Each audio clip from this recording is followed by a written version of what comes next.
Please subscribe the net TV. క్షణం క్షణం మీ ముందు సమాచారం.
అందరికీ నమస్కారం.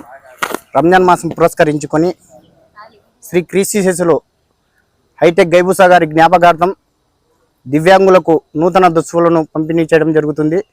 ప్రతి సంవత్సరం లాగానే ఈ సంవత్సరం కూడా వాళ్లకు దివ్యాంగులకు గుర్తించి మన భాష ద్వారా మన అన్న భాష గారి ద్వారా గుర్తించి దివ్యాంగుల కోసం పోయిన సంవత్సరం సరుకులు ఇవ్వడం జరిగింది. ఈ సంవత్సరం స్పెషల్గా మళ్ళీ వాళ్ళకు బట్టలు ఇవ్వడం జరిగింది. బట్టలు అయితే క్లాత్ భలే ఉంది. ఎందుకంటే ఏ క్లాత్ అయినా కూడా ఊరికి ఇస్తున్నారంటే కాకుండా ఒక ఒరిజినల్ క్వాలిటీతో వాళ్ళు చీరలు కానీ ఈ బట్టలు కానీ వాళ్ళు దివ్యాంగుల కోసం వాళ్ళ నాన్న జ్ఞాపకార్థం గైబూసా గారి జ్ఞాపకార్థం వాళ్ళ అన్న అయినటువంటి హైటెక్ ఫయాజ్ గారి సహకారంతోనే ఈరోజు దివ్యాంగులకు అందరికీ ఈరోజు నూతన దుస్తులు వేయడం జరుగుతుంది. వారికి ప్రత్యేక ధన్యవాదాలు తెలుపుకుంటున్నాను.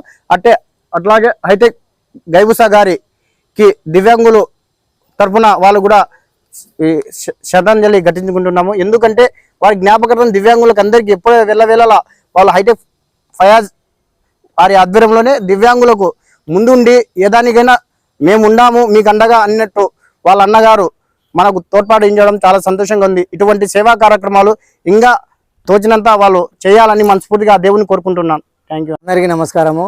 మదర్ తెరిసా దివ్యాంగుల సేవా సమితి తరపు నుంచి మన హైటెక్ గైబూసా గారి వాళ్ళ కొడుకు హైటెక్ ఫయాజ్ అన్నగారు ఎప్పుడు మనకు ఏ విషయంకైనా సరే మనకు తోడ్పాటుగా ఉండి మామూలుగా దివ్యాంగులకు సంవత్సరం రంజాన్ మాసంలోనే కాక మామూలుగా దివ్యాంగుల దినోత్సవం చేసుకునేటప్పుడు కూడా మనకు సాయం చేస్తారు.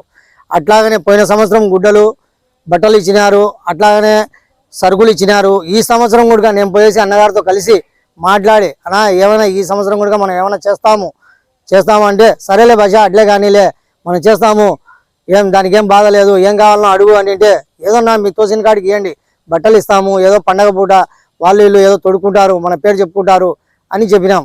చెప్పగానే ఆయన మనకు సరేలేని మాట మీద సరేలే భాష అట్లే కానీలే తీసుకొని పో, ఓ 40 మంది 50 మందికి తీసుకొని పోయి పో, ఏదో మా నాయన జ్ఞాపకార్థంగా ఏదో ఇంత దేవుడి దయ వలన మనకేదో దేవుడు ఇస్తున్నాడు, మనం ఏదో సాయం చేస్తున్నాము అని అదే పనిగా చెప్తా అంటే సరేలేనా అట్లే కానీలేనా తీసుకొని పోయేసి ఈరోజు ఈ కార్యక్రమం చేయడం జరిగింది. అందువల్ల దేవుడు వాళ్ళందరికీ సంతోషంగా ఉండాలని మనస్ఫూర్తిగా కోరుకుంటున్నాం. ఇక్కడ వచ్చిన ప్రెస్ వాళ్ళకు కూడా మనస్ఫూర్తిగా ధన్యవాదాలు తెలుపుతున్నాం.